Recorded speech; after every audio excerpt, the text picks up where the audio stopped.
Given problem में ए और B दो स्क्वायर मैट्रिसेस हैं of size n cross n, साथ ही साथ determinant of A greater than 0 और determinant of be less than 0 हमें दे रखा है।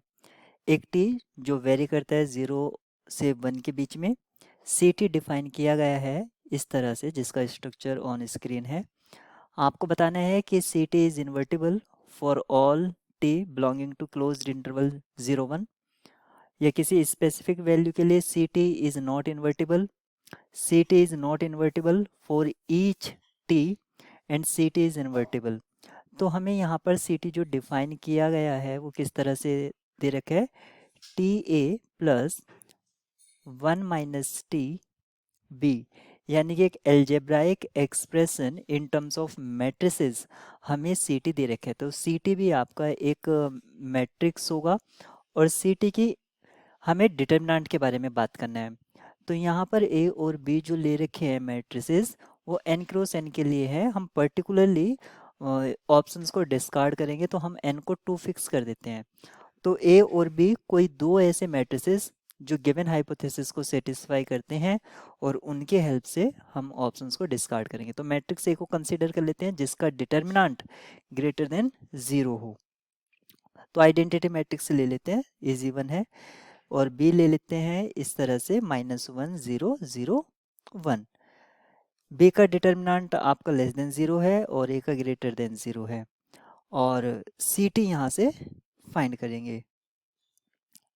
तो सी टी क्या है हमारे पास, C T equals to T A plus 1 minus T B.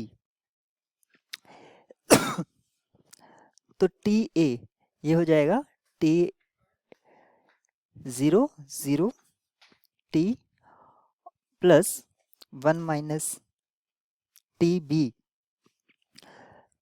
तो टी -1 0 0 और 1 माइनस टी। अब इन दो मैट्रिसेस को ऐड कर देंगे तो हमें फाइनली क्या मिल जाएगा, 2t -1 0 0 1। ये हमारे पास सी टी आ गया है। अब जब ये हमारे पास सी टी आ गया है तो अब हमें इस मैट्रिक्स का डिटर्मिनेंट निकालना होगा। तो डिटर्मिनेंट ऑफ सी टी ये किसके इक्वल होगा, 2t -1 के।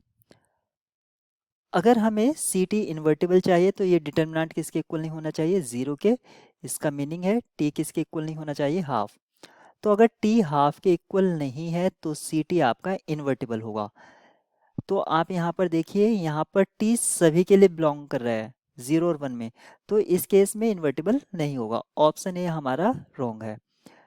यहाँ पर भी टी आपका, there is a T naught, एक टी नॉट एग्जिस्ट करेगा 0 और 1 के बीच में, such that C T naught is invertible. Option B आपका सही है। C T is not invertible for each के लिए नहीं, बहुत सारे ऐसे एग्जिस्ट कर रहे हैं जहां पर इन्वर्टिबल है, तो ये भी आपका रॉन्ग है। C T is invertible for only finitely many T. तो यहाँ पर इनफाइनाइट है, सिर्फ एक टी को छोड़कर, ओनली सिंगल वन को छोड़कर जो हाफ नहीं होना चाहिए,